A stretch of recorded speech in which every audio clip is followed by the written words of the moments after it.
Омин деген сөз. Мен мурун ойлочумун, омин деген сөз, баары бүттү деп ушинтип ата кылышат го кейпи деп. Анан кийин омин Аллаху акбар деген сөз, о Алла колдоңуз деген сөз экен. Бул сөздү аталар айтпаса мен деле биле албайм да. Мен арабча окубасам, араб тилинен кыргыз тилине отура албайм да. Мен арабча окуй албагандан кийин. Анан деги мынтип карасам кээде молдолоруңар дагы бир туура эмес эле бирдемени айта берет. Анан чындыкты эле айтышыбыз керек. Омин Аллаху акбар деген сөз, о Алла колдоңуз деген сөз экен. Жана биздин тилеген тилегибизди, ойлогон оюбузду, каалаган максатыбызды деги эле арбактарга окуган Кураныбыз тийгендей болсо экен деген тилек болуп, бата кабыл болсо экен деген сөз болуп калат экен. Анан мындай сөздөрдүн баарын тең эле ар ким өзүнүн ойлогондой божомолдоп, өзүнүн ойлогондой жоромолдой бергенде биз Куранды да бузуп, Кудайга дагы шек келтирип, Кудайга дагы бир туура эмес иш жасап атпайбызбы? Омин Аллаху акбар деген сөз ошентип гана которулат. Жанагынтип гана, башкача болбойт. Адамдар өлгөн учурда мен өзүм анда-санда бир барам, чынында эле. Ушундай өлгөндөргөчү. Мага качан гана атаңдын карзын берип кел, энеңдин карзын берип кел балам дегенде гана барам мен.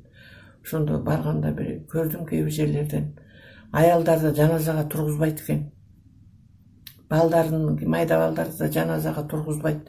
Жана чоң эле эркектер эле тара жаназага туруш керек деген ойлорду ойлошот экен адамдар. Андай эмес. Кичинекей баладан баштап эки буттуу аялдардын баары тең жаназага турганга милдеттүү. Алар кандай болгондо дагы эркектен кийин жаназага тура берсе болот. Алар да өтөт, алар да өлөт. Бул дүйнөдөн өткөндө алар дагы Алла Тааланын алдына барат. Анан эркеги эле барып, анан аялы барбай калмак беле. Баарыңар тең сурак көрөсүңөр. Мен көргөн суракты сиздер да көрөсүңөр. Мен тирүү жүрүп көрсөм, силер өлүп туруп көрөсүңөр ал суракты.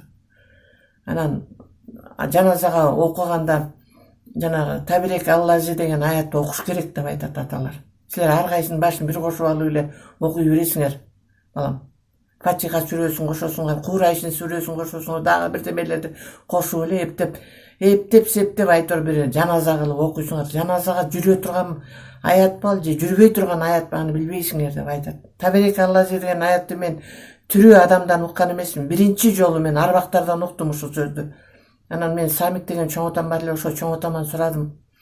Ооба балам, ошондой аят бар, сага ким айтты аны деп. Ошондон мага ким айтма эле, мага касиет айтты деп ошонттум. Анан ошондон кийин бир убакыт өтүп, өзүм да бир кичине мындай туура эмес ойлодум ошол киши жөнүндө. Бул киши кандай, бул эмне болуу үчүн ушинтип турады деп. Анан бир жаш жигит келди биздин ошол мечиттен окуган.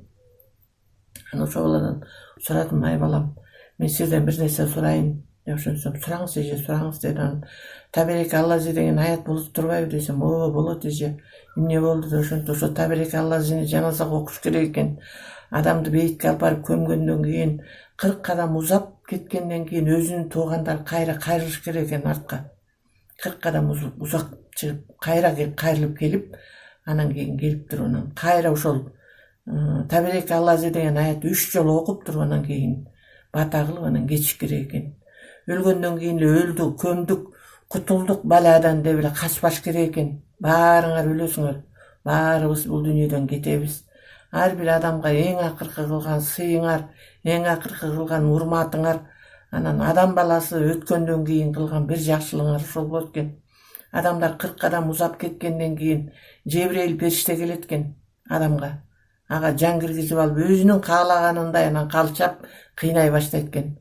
Ошол кыйнап жаткан кезинде жанагынтип эме кылсаңар болот экен. Куран окуп, жанагынтип аят окуп кетсеңер, анан тыштап алып кете берет экен. Жебрейил периште тийбейт экен андан кийин.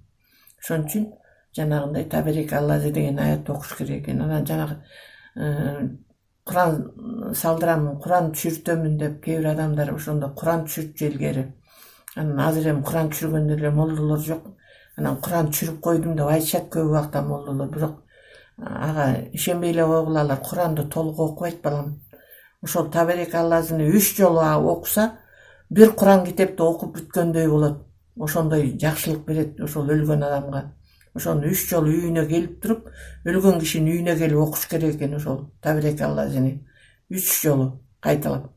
Андан кийин бата кылгандан кийин болду. Андан кийин Куран түшүрүүнүн эле кажети жок экен.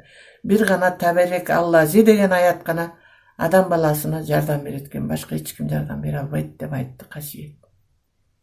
Мен сиздерге окшогон пенделерден эмесмин. Мен чындыкты уккан, чындыкты көргөн адаммын. Бардык пенделерге тобо кыламын.